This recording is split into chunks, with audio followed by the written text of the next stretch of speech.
కంచె గచ్చిబౌలి భూముల కేసు విచారణను సుప్రీంకోర్టు వాయిదా వేసింది. కంచె గచ్చిబౌలి భూముల్లో పర్యావరణ పునరుద్ధరణపై రాష్ట్ర ప్రభుత్వం నిన్న కౌంటర్ ఫైల్ చేసింది. దీనికి సంబంధించిన పూర్తి సమాచారం మా ప్రతినిధి రంజిత్ లైవ్ లో అందిస్తారు. రంజిత్, కంచె గచ్చిబౌలి భూముల కేసు విచారణను సుప్రీంకోర్టు వాయిదా వేసింది కదా, అప్డేట్స్ ఏంటి దీనికి సంబంధించి?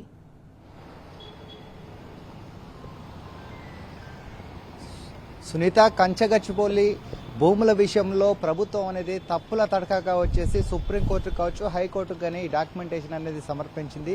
దాంట్లో కళ్ళకు కట్టినట్టుగా కూడా ప్రజలకు అర్థమవుతుంది. ఎందుకనంటే గత కొన్ని రోజుల క్రితం ఇక్కడ ఏఐ ద్వారా ఇవి చిత్రీకరించారు, ఇవన్నీ తప్పుడు అని చెప్పేసి వీళ్ళ కోర్టులో అనేది సబ్మిట్ చేసిన విషయం తెలిసిందే. దానికి అనుగుణంగానే సుప్రీంకోర్టు నుంచి వచ్చేసి ఒక కమిటీ వచ్చి ఏదైతే కంచె గచ్చిబౌలి యొక్క స్థలాలు ఉన్నాయో ఆ స్థలాలన్నీ కూడా మొత్తం పరిశీలించిన తర్వాత ఒక డాక్యుమెంటరీ తయారు చేసిన డాక్యుమెంటరీని కూడా సుప్రీంకోర్టుకు సమర్పించింది. డాక్టర్ బిఆర్ ఆధ్వర్యంలో కూడా ఈ విషయాన్ని కూడా విశదీకరించారు.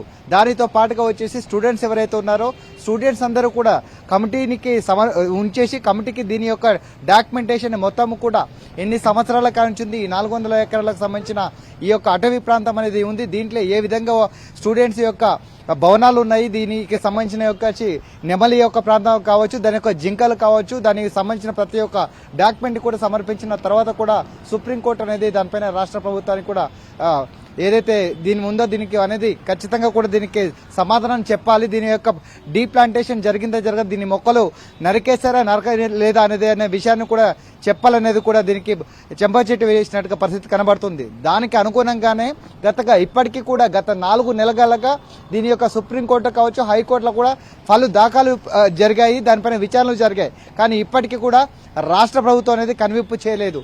ఎందుకనంటే ఏదైతే దాదాపు 100 ఎకరాల వరకు 100ల కొద్ది బుల్డోజర్లు ఇక్కడ 100 ఎకరాల వరకు కూడా ఈ చెట్లన్నీ కూడా నరికివేసే కార్యక్రమం ఏర్పాటు చేసింది రేవంత్ రెడ్డి సర్కార్. దాని తర్వాత ఇప్పటి వరకు కూడా సుప్రీంకోర్టు ఆదేశాలు జారీ చేసింది.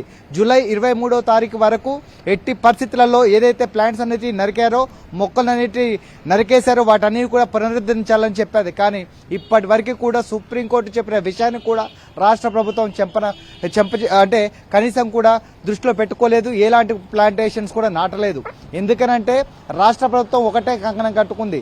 రాష్ట్ర ప్రభుత్వానికి సంబంధించిన 100ల కొద్ది ఎకరాల భూములని అమ్మకానికి చేపట్టాలి, దాని ద్వారా డబ్బుని సొమ్ము చేసుకోవాలనే విషయాన్ని టార్గెట్ గా చేసుకుంది. తప్పితే ఇక్కడ ఏదైతే పర్యావరణాన్ని రక్షించడానికి నగర నడిబడ్డులో ఉన్నటువంటి కంచె గచ్చిబౌలి భూముల విషయంలో యూనివర్సిటీలో ఉండి దాదాపు 1000 కొద్ది పిల్లలు ఏదైతే ఉన్నారో వాళ్ళందరూ కూడా చదువుకోవడానికి కావచ్చు, పర్యావరణానికి, బయోడైవర్సిటీకి ఒక ఆదర్శంగా నగరం నడిబడిలో ఉన్నటువంటి ఈ భూములని కాపాడాల్సిన ఆలోచన అనేది కూడా రేవంత్ రెడ్డికి సర్కార్కు లేదనేది కూడా అర్థమవుతుంది. దానికి అనుగుణంగానే ఈ నెల 23వ తారీఖున సుప్రీంకోర్టులో ఉన్న తీర్పును రాష్ట్ర ప్రభుత్వం కౌంటర్ దాఖలు చేసింది. వచ్చే నెలకు మాకు సమయం కావాలి, గడువు కావాలి, దానికి ఈ పర్యావరణ పునరుద్ధరణకు సంబంధించిన డాక్యుమెంట్స్ అని దానికి ఉన్న ఆధారాలను కూడా సమర్పిస్తామని చెప్పింది. అంటే ఖచ్చితంగా నిజాయితీగా ఉన్న ప్రభుత్వం ఉన్నట్లయితే దానికి సంబంధించిన అటవీ ప్రాంతంలో పునరుద్ధరించినము, ఏదైతే అటవీ ప్రాంతాన్ని నరికేయడం అనే దాన్ని ఏదైతే ఉందో దాని యొక్క ఎవిడెన్స్ అనేది సుప్రీంకోర్టుకి ఎందుకు సమర్పించట్లేదు అనేది కూడా ప్రతి ఒక్కరు కూడా ప్రశ్నిస్తున్నారు. కానీ రాష్ట్ర ప్రభుత్వం మాత్రం మొండి వైఖరి చూపెడుతుంది అనేది కూడా కళ్ళ కట్టేట్టుగా అర్థమవుతుంది. ఇప్పటికే కూడా పలువురు విద్యార్థి సంఘాలు కావచ్చు, విద్యార్థులు కావచ్చు, ఈ ప్రతిపక్ష నాయకులు సైతం కూడా చెప్తున్నారు, ఏమైనా కూడా ఇప్పటి వరకు కూడా రాష్ట్ర ప్రభుత్వం తప్పుడు తడకా చెల్లిస్తుంది తప్పితే ప్రజలకు కావచ్చు, విద్యార్థుల బాగోలో కూడా చూసే విధం లేదు. ఇక్కడ హైదరాబాద్ యూనివర్సిటీలో దాదాపు దేశంలోని నలుమూల నుంచి వచ్చి కూడా వాళ్ళందరూ కూడా ఇక్కడికి వచ్చి చదువుకునే విద్యార్థులు ఉన్నారు. కానీ వాళ్ళందరికీ కూడా ఏది చెప్పలేక రాష్ట్ర ప్రభుత్వం అమ్మకానికి కూడా చేయలేకనే ఇలాంటి అబద్ధాలు ఆడుతుందని కూడా చెప్తున్నారు.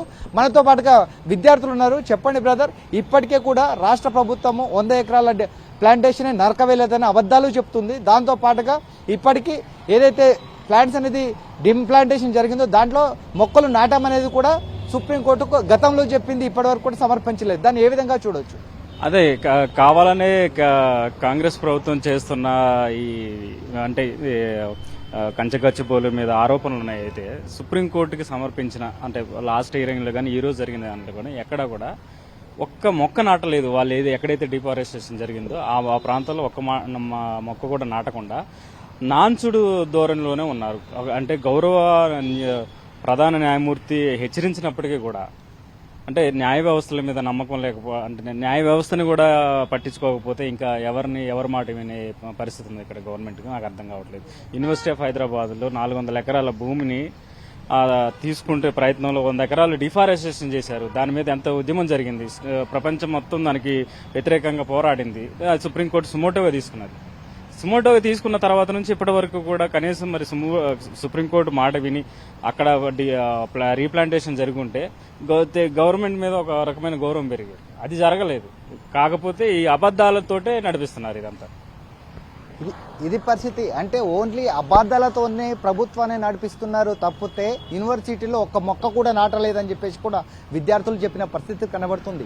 ఎందుకనంటే సుప్రీంకోర్టు కూడా ఒక సుమోటోగా తీసుకుని ఈ కేసుని అంటే ఖచ్చితంగా దీని యొక్క ఆధారాలు సమర్పించాలని కూడా ప్రభుత్వానికి, రాష్ట్ర ప్రభుత్వానికి చెప్పినప్పటికీ కూడా రాష్ట్ర ప్రభుత్వం చెవున పెట్టిన పరిస్థితి కనపడట్లేదు అని అంటే ఏ విధంగా ఉంది రాష్ట్ర ప్రభుత్వం అనేది కూడా విద్యార్థులు పరిశీలిస్తున్న పరిస్థితులు కనబడుతున్నాయి. సొంత రైట్ రంజిత్.